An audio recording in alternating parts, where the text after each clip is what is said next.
Hello, this is my submission for Janosik. It is a 2020 small indie game. It's a platformer slash boss fight kind of game. It's based off a Slovak legend. The base premise of the game, as you'll see when we get into it, is pretty much that your friends have been captured and you have to go through the levels in order to save your friends.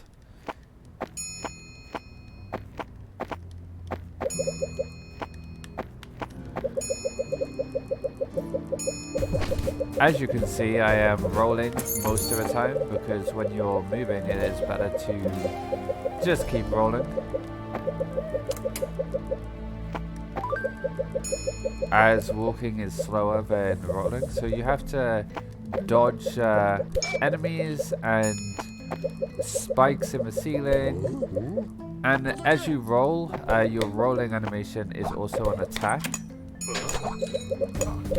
So if you are rolling, you won't be damaged as long as you are in your animation.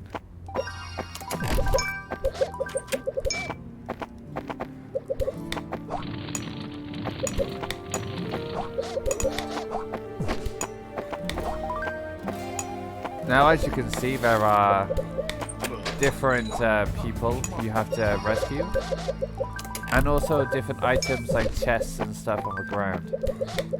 Now, we pick these up because we get coins from the chests, and we need a certain amount of coins for the run to be able to buy the upgrades. There are 2 necessary upgrades and 1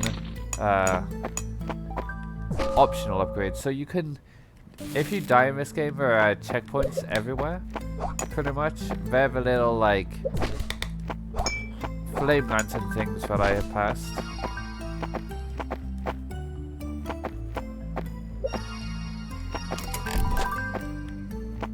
Whilst this game is a 2020 game, it really harkens back to, like, the old style, like the 90s, the SNES era.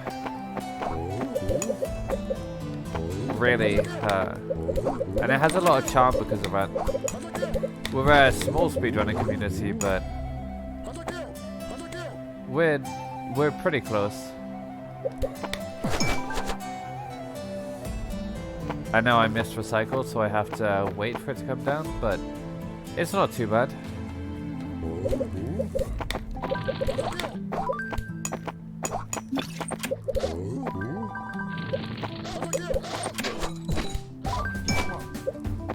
So here is our first boss fight. As I said earlier, there are different bosses in the game that we have to destroy. This is the first one. This is actually arguably the hardest one to do and the one which takes the most variance of health. So we don't have bombs or anything at this stage of a game. It's pretty basic what we have. We have a sword. We don't have a gun yet, so we can't fight at ranged. We'll pick up our gun very shortly. Here we go. And now we can shoot.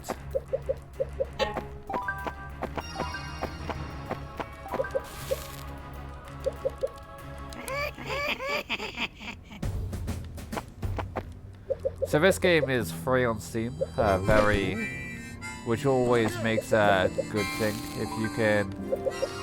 If it's a free game, it's always good because it's achievable for many people to get. So here we go. This is the first case of me just intentionally dying. I was low on health going into this section, and if you drop into the water, you will instantly die.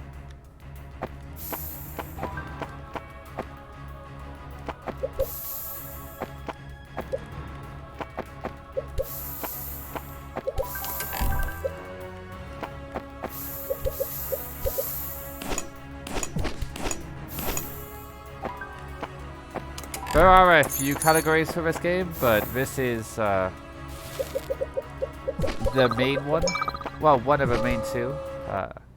Again, low on health.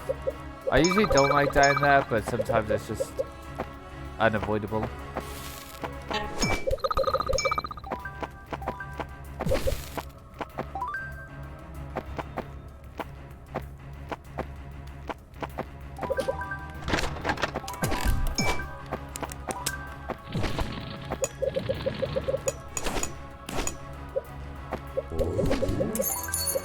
There is a deathless category, but that one is not what we're doing today. Thankfully, otherwise we would be over by now. And as you can see, dying respawns all enemies in the area. It basically reverts back to the state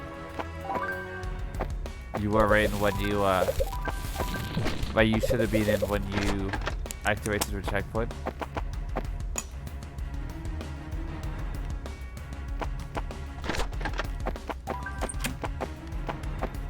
The game controls are pretty simple.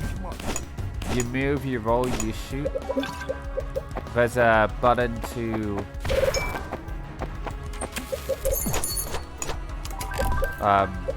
there's a button here where you can use to roll.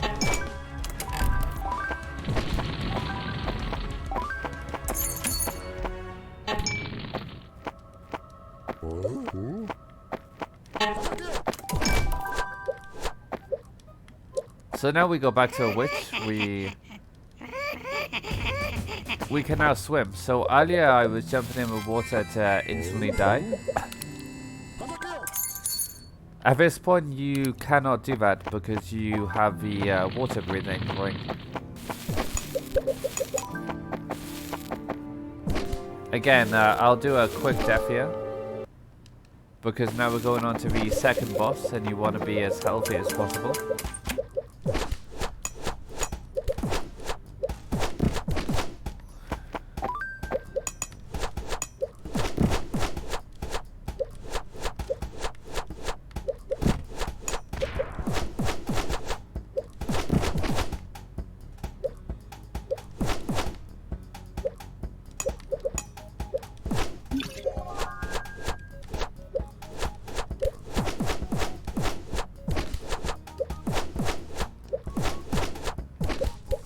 So when the boss has the ring around him, he will not be able to take damage. And we are now going to the water serpent area, and we are approximately halfway through a run.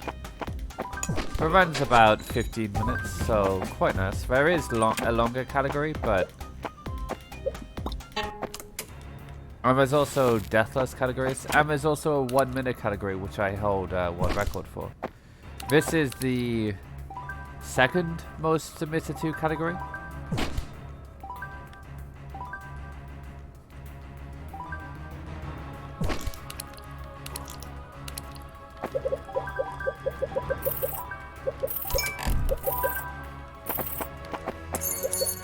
But the glitches category isn't as fast as it used to be, so the game was patched and a lot of the like tech we were using for glitches are now not in the game.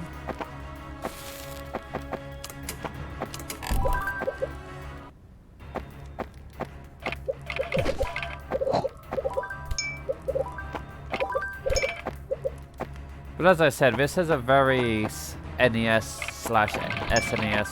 feel to it, which players of a certain age will love. Myself growing up on the SNES, quite enjoy this game, although we do have mostly younger players.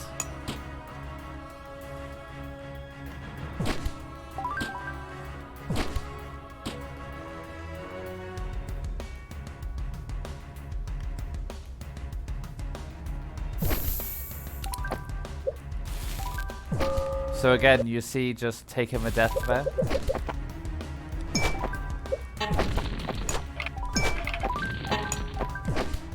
Only one of my deaths so far have been accidental. The rest are intentional. And now I will do it one more time before the boss fight. So normally we go into this boss fight with 2 health potions, but there is a very cool trick I just did there.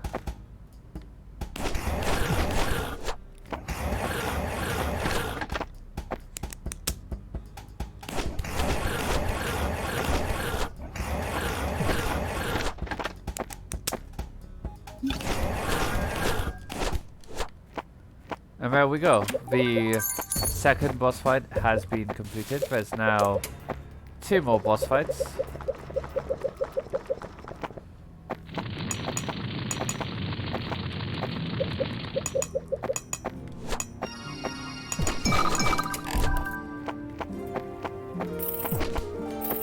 So for the last upgrade, which as I said earlier was optional, I'm going for it. The other player, the other main player of this game, does not. Because technically it is slower to get, but also safer. Hey, psst. Hey, psst.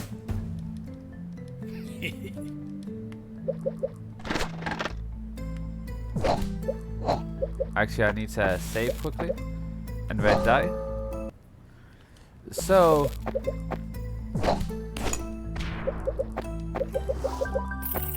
now is probably my least favorite part of a run. This section here is actually incredibly difficult to learn at the start because getting squished by the rock is very easy to do and has been the cause of many dead runs.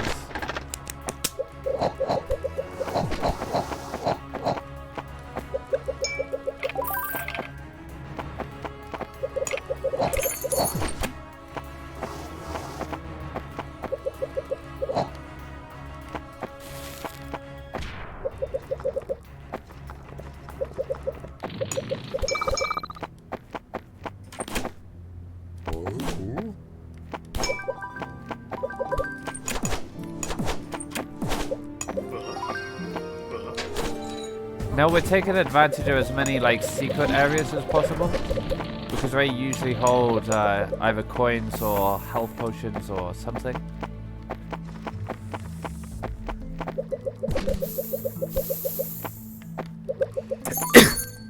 Apologies.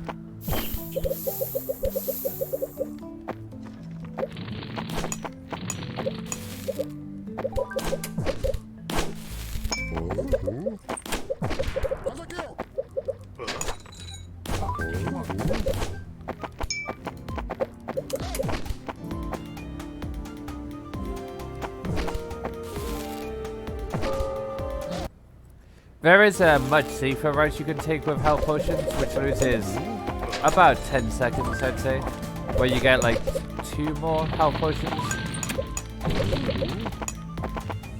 But I prefer this right now, just charging through.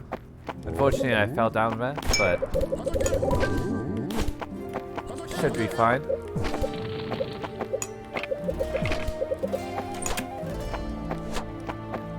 Opening that door and then taking the intentional death.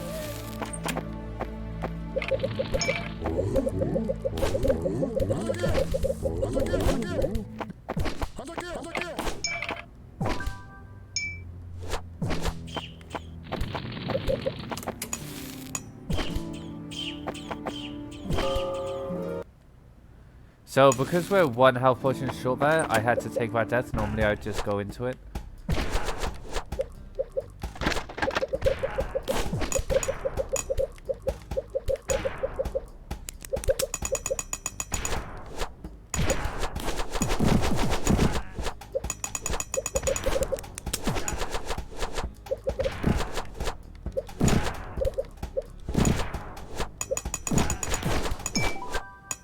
And that is the second to last boss done.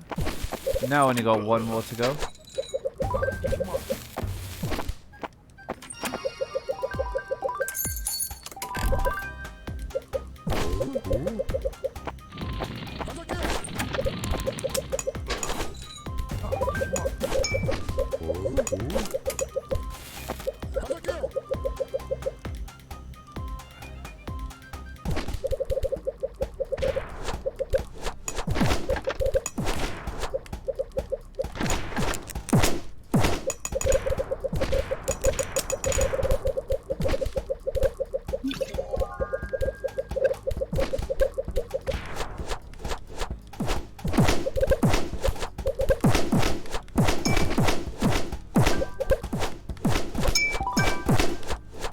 So this fight is mostly to beat this big guy here.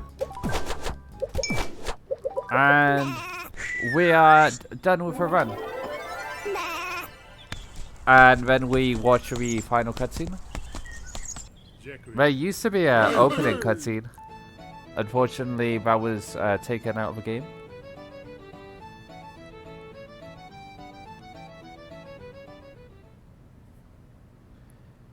But that has been Janosik.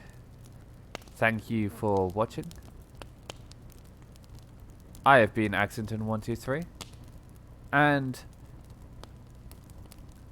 thank you.